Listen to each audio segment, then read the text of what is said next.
Hello everyone, this is the LEGO Jurassic World Fallen Kingdom Jurassic Park Velociraptor Chase set. This is being sold kind of under the umbrella of the 2018 movie's branding and marketing, but it's really an original Jurassic Park based set, and it captures some pretty iconic and key plot moments and scenes from that original movie.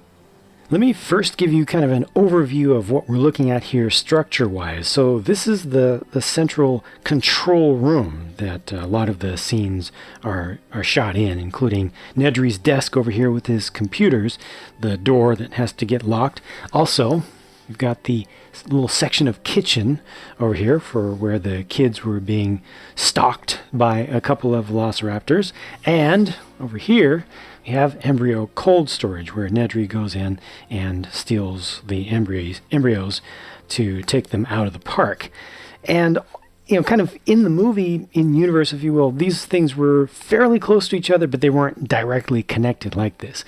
LEGO, or the LEGO designer, has done their very best to cover all of these things to make them kind of make sense relative to each other within the very strict limitations of the budget for the set. I want to start out talking about the kitchen area, so let's look at that.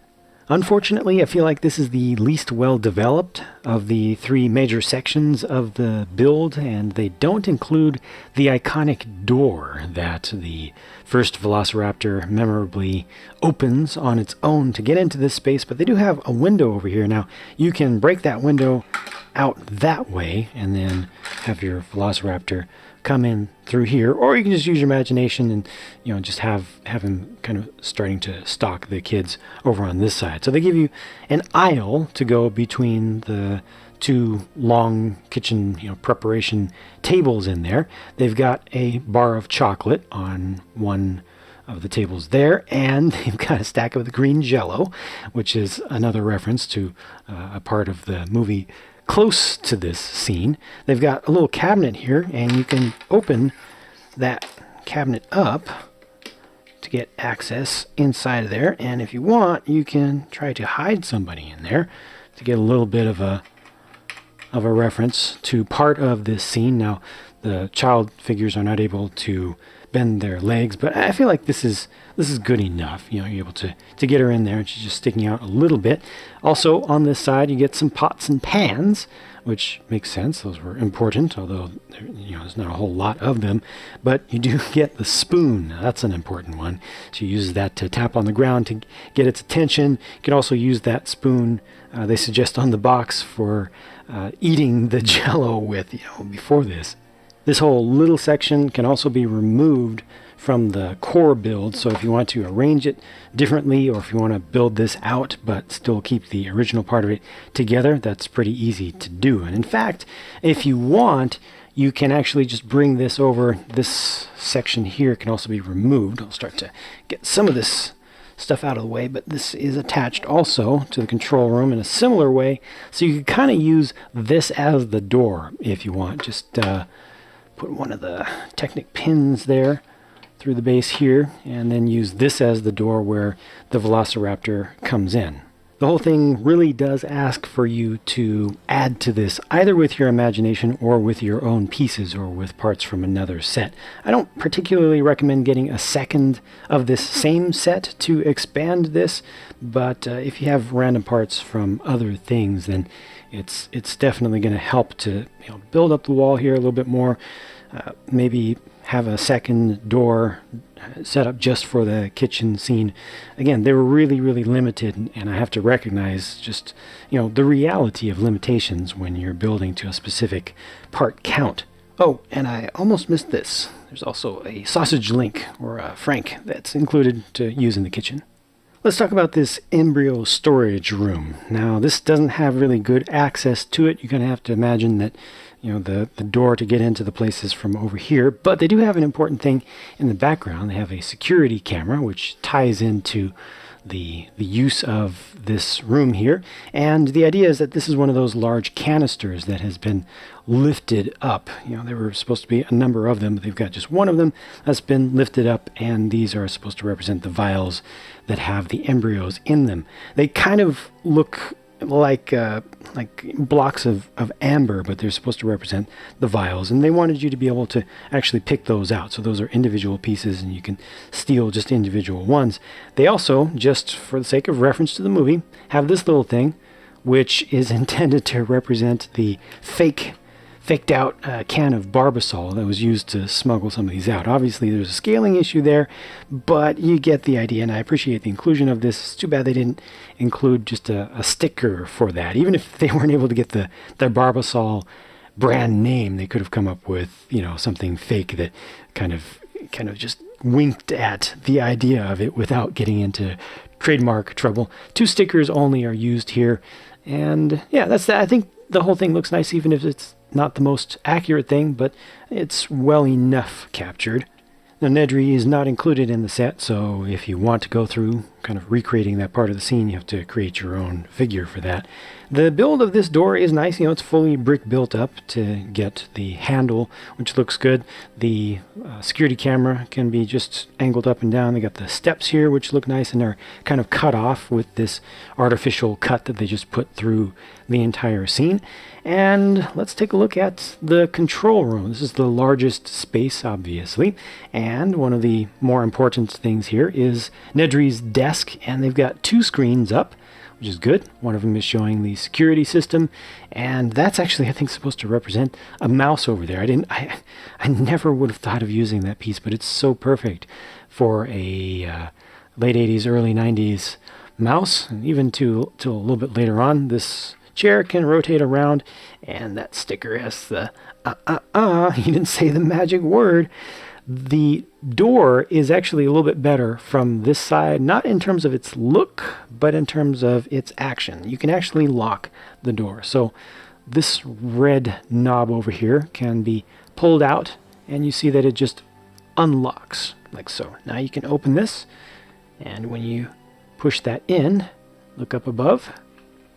So it just slots right in there, and it's a realistic enough way of doing that. You know, it was a horizontal sliding lock system, and this really will not open at this time. So that's cool enough. They've got the elevated little plateau landing back there. They've rounded it off. Has a couple of stairs, a couple nice stickers up here with the original Jurassic Park logo. Good to see that officially used there. And then they've got the map of the island on this large slope piece here. The all-important phone for when you get the system rebooted as well. And this is a print up here, that hazard stripe piece. And here you get a silver colored wrench, an umbrella, and also a walkie-talkie. They really tried to bring in as many things as possible in this small set. Speaking of which, they also include this very simple but effective and nicely scaled model of a stepladder, a folding stepladder, so you can use that to escape into the HVAC, the climate control space up in the ceiling for another part of a related scene there. And yeah, it's a very basic build, but I think it's pretty close to perfect. Of course, it looks better from this side than it does from this side, where you're looking at the anti-studs, but it's still not bad.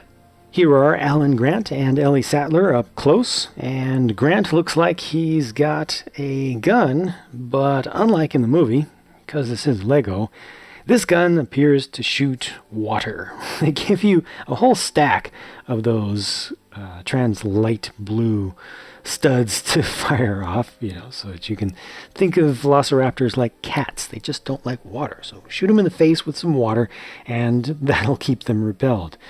These are going to be 2 very collectible figures in the future. They probably already are, but these I think will age very well. I think they look pretty good.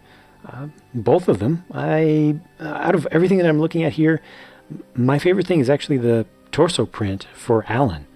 I just like the depth with the 2 colors of blue there, and it looks pretty accurate. I think that the mouth for Ellie probably should have been a little bit narrower, just personal opinion. It's nice that they gave her dual molded legs for this figure. The torso prints on the backs look very good and appropriate, and we get one alternate face for Sattler, which looks pretty good. Maybe even a little bit better than the other one. You don't get an alternate face for Grant, but that's because you would see it with his hat on. So instead, they give you a hairpiece for him. That's nice, little compromise there. Yeah, that's good enough. Good enough representation. And then here are the kids, Lex and Tim, with their happier faces showing. Great torso prints for each of these. I couldn't ask for anything nicer or more detailed, especially like the one for Lex. It's just so ornate. I think that they should reuse that as many times as possible until it gets really old. Unfortunately, with that hairpiece for Tim, you see a little bit of his alternate face. No matter what, there's no way to align that hair to not show the frowning mouth there. But there are the full faces shown. So very, very similar. They just added a little bit of suggestion of eyelash for the female version of this face. And they've done both of these on the standard yellow skin tones before. They've just reused the prints, but I think they're fine. And finally, here is the Velociraptor included in the set with a brand new color scheme and print set. For this one, this is intended to be the one that opens the door to the kitchen. Only one Velociraptor is included here, unfortunately. It would have been nice to get 2, 3 would have been fantastic, but yeah, just one included. Again, they were limited with the budget, so I can understand that. As it is, they were probably pushing things because these animals cost a lot more to produce, and they usually bump up the price very significantly. But this one appears to have squeaked through without bumping up the price too much. It looks pretty good. The base color is the medium nougat, and then the alternate or accent color is dark brown.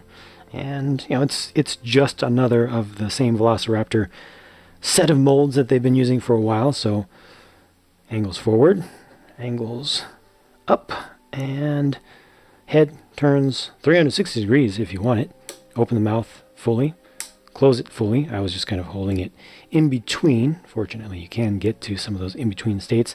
The hands go up and down. You can grab something with one of the hands, such as, I should demonstrate now with this piece that I had almost forgotten. You can grab that for a little snack for the road, to carry along with them. And this has some pretty nice printing going across the top of the head as well. So, yeah, good stuff. Nice to get another one of these. Compromise, compromise, compromise. This set is another one that is all about the compromises in size and amount of space used, and kind of trying to capture as many things as possible within this space and within this part budget. I could not have asked the designer to do better for a $40 US set. And really tried to bring in as many things as possible, plus a little bit with some of the smaller details, with scenes that couldn't be fully built out, or from other scenes that couldn't be fully included here. It would have been great, like I said, to get a second Velociraptor, but that probably would have bumped the price up $5 in the US. Would have been great to get Nedry here. Would have been great to get, I forget the name of Samuel L. Jackson's character here. Lots of other things would have been great to get to add, but all of them would have added to the cost, and I think they just couldn't do that.